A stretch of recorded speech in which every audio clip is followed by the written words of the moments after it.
Salut, bienvenue sur Colasoft TV, je suis heureux de vous retrouver pour une nouvelle vidéo qui porte sur la question, comment vivrions-nous sans satellite?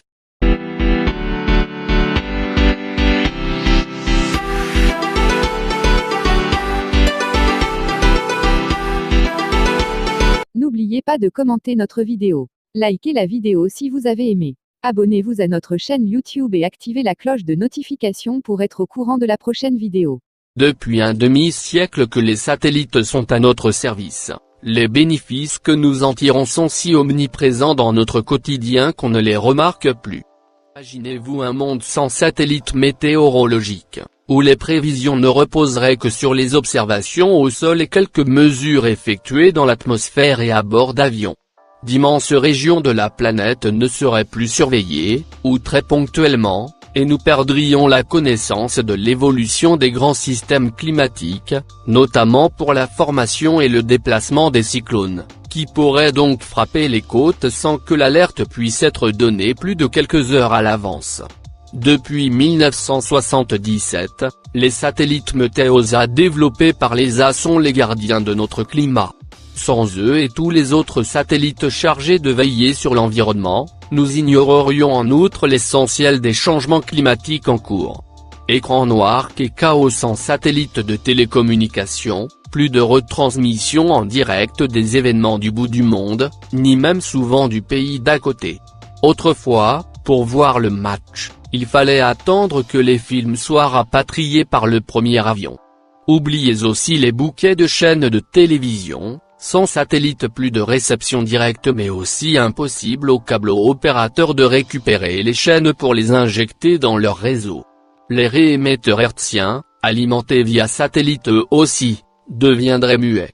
Réduites aux liaisons filaires et aux câbles transocéaniques, les communications téléphoniques et les transmissions de données seraient elles aussi grandement affectées, plus d'internet à haut débit. Plus de liaisons multimédia, voire simplement coupées là où ces réseaux n'existent pas. Dès 1978, avec les satellites au Puyeg, l'ESA a été pionnière dans l'expansion des télécommunications via l'espace, de la télédiffusion aux services mobiles. Grâce aux satellites Marek, les navires en mer ont pu maintenir une liaison permanente avec la côte. Aujourd'hui, l'ESA travaille encore à améliorer les performances dans ce domaine afin de permettre le désenclavement des régions isolées pour l'accès au haut débit numérique. Les satellites de navigation ne se contentent pas de permettre à votre récepteur GPS de trianguler votre position, ils jouent un rôle crucial dans le trafic aérien, maritime et routier, dans la construction et même dans la coordination de vastes systèmes comme les réseaux de distributeurs bancaires ou les cellules pour la téléphonie mobile en leur fournissant une référence de temps de très haute précision. Leur arrêt priverait donc une grande partie de la population de moyens de communication et paralyserait les transactions. C'est pour cette raison que l'ESA et la Commission européenne, avec Galileo, travaillent à se doter d'un système autonome indépendant du GPS américain et du GLONASS russe. Savoir, prévoir, gérer et rêver la liste des activités humaines affectées, limitées ou rendues impossibles par l'absence des satellites peut s'allonger indéfiniment tant ils sont devenus des acteurs cruciaux de nos vies, gestion des ressources, services de secours, surveillance des infrastructures, maintien de la paix, lutte contre la prolifération, suivi des icebergs, agriculture, pêche. Mais aussi climatologie, océanographie, géophysique ou astronomie, car sans satellite, de nombreux champs de recherche scientifique seraient démunis. Les spécialistes de l'ESA, du CNES et de TELSA participant à la conférence donneront un aperçu de ces multiples applications par lesquelles le recours au satellite est indispensable. L'astronaute français fraîchement diplômé Thomas Pesquet, du corps des astronautes de l'ESA, sera également présent pour rappeler que si le spatial fait désormais partie de notre univers, nous y avons également notre place, pour étudier et explorer. Car au-delà du service et de la connaissance, l'un des apports les plus importants du spatial reste aussi la source infinie d'inspiration qu'il constitue. En quoi les satellites changent-ils notre vie quotidienne ? Tous les mois, dans le Figaro, des membres de l'Académie des sciences répondent aux grandes questions de l'actualité scientifique. Cette fois, la géophysicienne Annick Elsenave passe en revue les domaines d'intervention des satellites. L'espace a pris, en quelques décennies, une importance considérable dans nos sociétés modernes, sans que nos concitoyens en aient toujours pleinement conscience. L'observation de la Terre, à partir de satellites dédiés, permet notamment de suivre les changements globaux auxquels notre planète est soumise sous l'effet des phénomènes naturels et de la pression anthropique, et éventuellement d'anticiper certains de leurs impacts sur les sociétés humaines. Mais les milliers de satellites qui tournent au-dessus de nos têtes jouent également un rôle important dans notre vie quotidienne. Chaque jour, la télévision nous montre des images de l'atmosphère terrestre prises par des satellites météorologiques. Ces images, ainsi que nombre d'autres mesures réalisées depuis l'espace et le sol, alimentent des modèles grâce auxquels les météorologues nous prédisent le temps qu'il fera. Autre grande application, les télécommunications.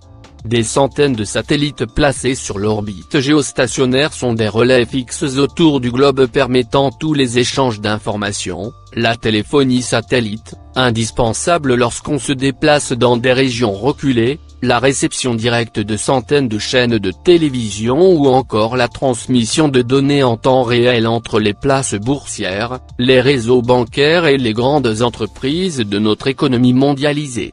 Des populations isolées peuvent aussi bénéficier d'enseignements à distance ou recevoir de précieux conseils médicaux grâce au développement de la télémédecine.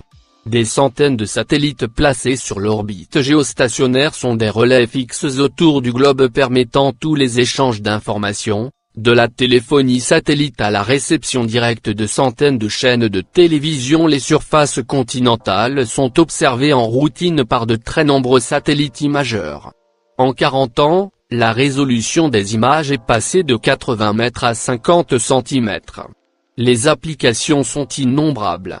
Outre la défense du territoire et le renseignement, on peut citer la cartographie, le suivi de la déforestation, des changements d'occupation des sols et des cultures agricoles. L'imagerie spatiale joue un rôle grandissant dans le suivi et la gestion en temps réel des désastres majeurs, cyclones, inondations, séismes, incendies, déversements d'hydrocarbures, etc. À l'initiative de la France et de l'Agence spatiale européenne, ESA, une coopération internationale, appelée Charte internationale espace et catastrophes majeures, s'est établie au début des années 2000 entre plusieurs agences spatiales pour mettre à la disposition des organismes de sécurité civile et des Nations Unies des images satellites afin de faciliter l'organisation des secours. Dès qu'une catastrophe se produit, la charte est activée.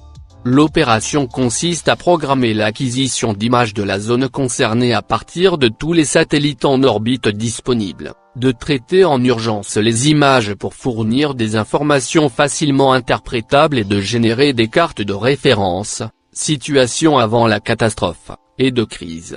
La cartographie détaillée des dégâts dans les heures et les jours qui suivent l'événement ainsi que l'identification des regroupements de survivants fournissent des informations cruciales pour l'organisation rapide et efficace des secours sur le terrain. L'acquisition d'images dans différents domaines de longueur d'onde, principalement dans le visible et l'infrarouge, à des étapes clés de la croissance des cultures agricoles, fournit des informations sur divers paramètres biophysiques qui caractérisent l'état de santé des plantes, la surface des feuilles, leur teneur en chlorophylle, leur niveau de stress hydrique, d'éventuelles anomalies de croissance, etc. On peut ainsi détecter précocement si les plantes manquent d'eau ou d'azote et y remédier en irriguant les cultures ou en apportant des engrais juste là où il faut. En France, le projet Phare Instar, développé par la société Astrium avec d'autres partenaires, fournit depuis quelques années un service d'agriculture de précision utilisant l'imagerie optique des satellites français d'observation de la Terre Spot et le système de positionnement précis GPS. Ce service dédié à la culture des céréales est utilisé en 2013 par près de 15 000 agriculteurs. Connaître la récolte potentielle au plus tôt dans la saison est essentiel non seulement pour l'agriculteur mais aussi pour tout pays cherchant à satisfaire ses besoins alimentaires et ses capacités d'exportation. Le projet international GeoGLAM, Global Agricultural Monitoring, créé en 2011 à la suite du G20 des ministres de l'Agriculture, vise à fournir de façon opérationnelle, à partir de l'observation spatiale, des prédictions de récolte à l'échelle nationale et mondiale.